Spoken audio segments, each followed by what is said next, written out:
Hello, I'm Shannon Kane, and I'd like to talk about Constitutional Amendment Number 3, which recently appeared on the 2004 Arkansas ballot.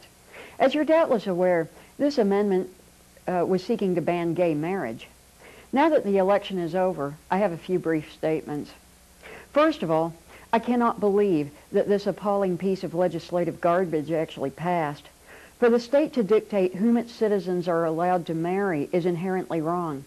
It's obscene that we live in a political climate in which a certain percentage of the citizenry is routinely denied the right to a legal marriage just because their partner happens to be of the same sex.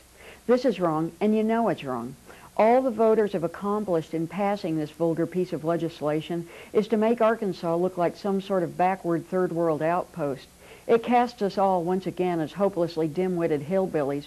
This is a black eye not only to the state, but to the very concept of liberty itself. I blame the tragic mixing of church and state for this gross miscarriage of justice.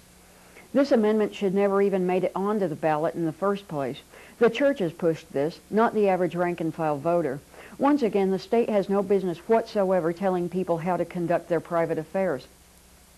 The moment a priest, pastor, rabbi, or any other religious leader tells me how to vote is the moment when I get up and walk away.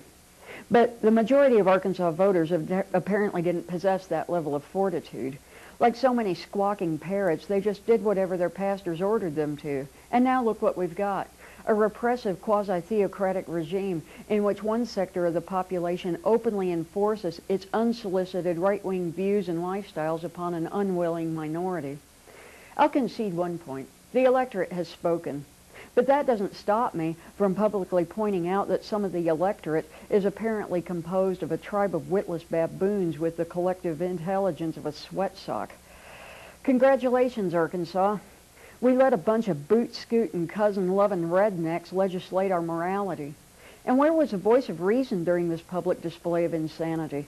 They were doing what civilized people do, quietly voicing their opposition and then getting on with their lives. Well, you can see where that got us. The conservatives have been playing dirty pool for years. Maybe it's time we got up in their faces and shoved some of their own tactics right back at them. Notice how it's only the voice of the most ignorant right-wing hate-mongers that seems to get heard these days. Decent, liberty-loving people have been marginalized once again, crouching in the shadows while conservatives and their self-appointed talking heads spew their vile, poisonous verbal sewage to the four winds. Continue to remain silent, and you can look for other goodies in your political stocking, from the renewal of repressive sodomy laws to the repeal of Roe v. Wade. Continue to remain silent, and we'll have a terrifying mix of church and state that'll make Afghanistan look like a Boy Scout jamboree. The good news is that thousands of people actually did vote against passing Amendment 3. The bad news is that a lot more people voted for it, doubtless goaded on by scare tactics hurled at them by loudmouthed, homophobic backwoods preachers.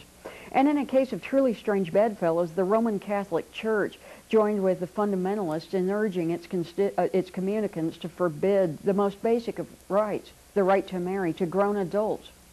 Why do certain quarters of organized religion so often bray about their own right to religious freedom, but then insist upon denying the most basic of human rights to their fellow citizens?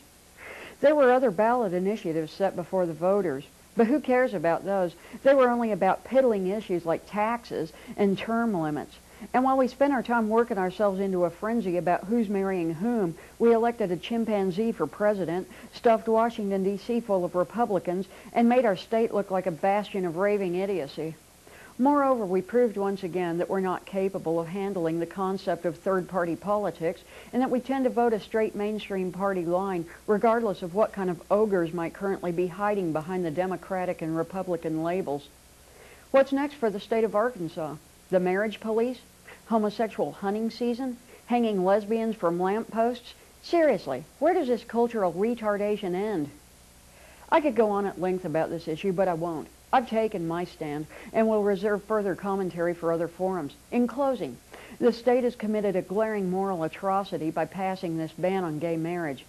As we settle into the reality of actually living with this shameful legislation, perhaps the utter injustice of what we've done will impart us with a keen enough sense of regret to make us consider repealing all future forms of legalized discrimination.